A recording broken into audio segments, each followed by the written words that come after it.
अस्सलाम वालेकुम नाज़रीन, दुआ है अल्लाह तमाम आलम इस्लाम को खैर आफ़ियत अता फ़रमाए।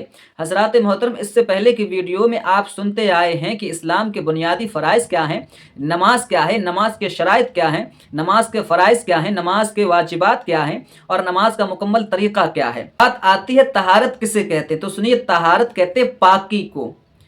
और तहारत की दो किस्में, यानी पाकी की दो किस्में हैं, तहारत कुबरा और तहारत सुगरा। अब तहारत कुबरा से मुराद बड़ी पाकी और तहारत सुगरा से मुराद छोटी पाकी। छोटी पाकी को हम कहते हैं वुज़ू और बड़ी पाकी को कहते हैं गुस्ल। अगर इन दोनों चीज़ों के बारे में हमने ना समझा तो हम पाक ही नहीं हो पाएंगे, तो रोज़ा, नमाज, हज और ज़कात कोई अमाल कर कैसे पाएंगे। तो सबसे पहले हमें यह समझना है कि पाकी कैसे हासिल करनी है, यानी कि वुज़ू के बारे में और गुस्ल के बारे में गहराई से समझना है। तो इससे पहले की वीडियो में हमने आपको वुज़ू का मुकम्मल तरीका बताया था। आज हम आपसे बात करते हैं गुस्ल के मुकम्मल तरीके की। फिर आपको बताएंगे कि नवाक़िसे वुज़ू क्या है, यानी जिनसे वुज़ू टूट जाता है। फिर नमाज के मकरूहात बताएंगे कि नमाज में क्या ऐसी चीज़ें नहीं होनी चाहिए जिनसे हमारा वुज़ू मकरूह हो जाता है, यानी कि नापसंदीदा हो जाता है।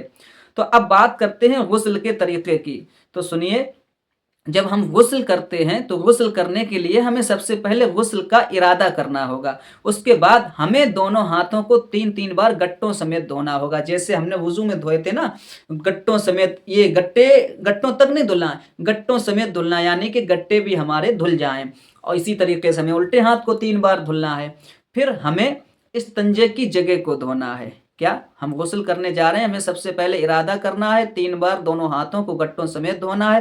फिर हमें इस्तंजे की जगह को धुलना है, ख्वाह नजासत लगी हो या ना लगी हो, यानी कि नजासत से मतलब गलीज चीज़, यानी कि गंदगी, नापाक चीज़ लगी हो या ना लगी हो। फिर हम उस जगह को धोएंगे जहां हमारे नजासत लगी है। मिसाल के तौर पे अगर हमारे यहाँ पे नजासत लगी है तो हम इस जगह को धोएंगे, यहाँ से नजासत को दूर करेंगे। यहाँ पे लगी है तो इस जगह को धोएंगे, यहाँ से नजासत को दूर करेंगे। मिसाल के तौर पे जहाँ भी लगी है उस जगह से नजासत को हम दूर करेंगे। फिर हम नमाज के जैसा वुज़ू करेंगे, जैसा हम नमाज में वुज़ू करते हैं वैसा ही गुस्ल में वुज़ू करेंगे, लेकिन पाँव को नहीं धुलेंगे, पैरों को।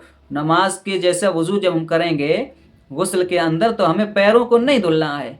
हाँ, अगर ऊंची जगह पे बैठ के, जैसे चौकी है, तख्ता है या फिर पत्थर है, ऐसी जगह पे बैठ के नहा रहे हैं तो हमें पैरों को धुल लेना चाहिए। फिर हमें पूरे बदन पर तेल की तरह पानी चुपड़ना है। इस तरीके से ये पूरे जिस्म पे हमें तेल की तरह पानी चुपड़ना है। फिर हमें 3 बार दाहिने मुंडे पे पानी बहाना है, ये इस तरीके से 3 बार पानी बहाना है। फिर हमें बाएं मुंडे पे 3 बार पानी बहाना है।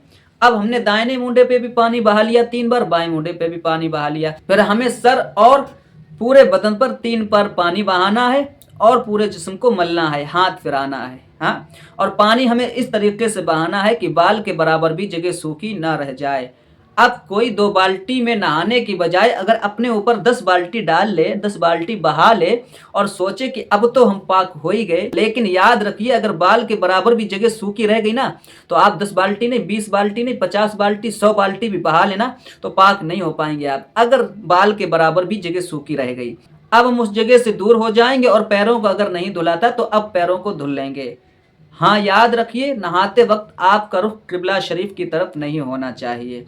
अगर आप इस हालत में नहा रहे हैं कि आपके जिस्म पर कोई भी कपड़ा नहीं है, अब जाहिर सी बात है जब आप इस हालत में नहाएंगे कि आपके जिस्म पर एक भी कपड़ा ना हो तो एहतियात की जगह ही नहाएंगे ना, बंद जगह पे ही नहाएंगे ना। ये मैं इसलिए कह रहा हूँ कि आप सवाल करेंगे बंद जगह पे नहाएं तो किबला शरीफ की तरफ रुख कर सकते हैं, नहीं कर सकते हैं। वहीं की तो बात चल रही है, क्योंकि जब आप बगैर कपड़ों के नहाएंगे, जिस्म पर आपके एक भी कपड़ा नहीं होगा, तब आप एहतियात वाली जगह पे ही नहाएंगे, ना कि खुले में नहाएंगे। तो आप अगर एहतियात की जगह पे नहा रहे हैं, ऐसी हालत में नहा रहे हैं कि आपके जिस्म पे कोई कपड़ा नहीं है, तो आपका रुख किबला शरीफ की तरफ नहीं होना चाहिए, काबा शरीफ की तरफ नहीं होना चाहिए। हाँ, अगर आपके जिस्म पर कोई कपड़ा है, जैसे तहमद लपेटे हैं या कोई और कपड़ा लपेटे हैं, तो आप किबला शरीफ की तरफ मुंह कर सकते हैं, रुख कर सकते हैं, कोई हर्ज नहीं।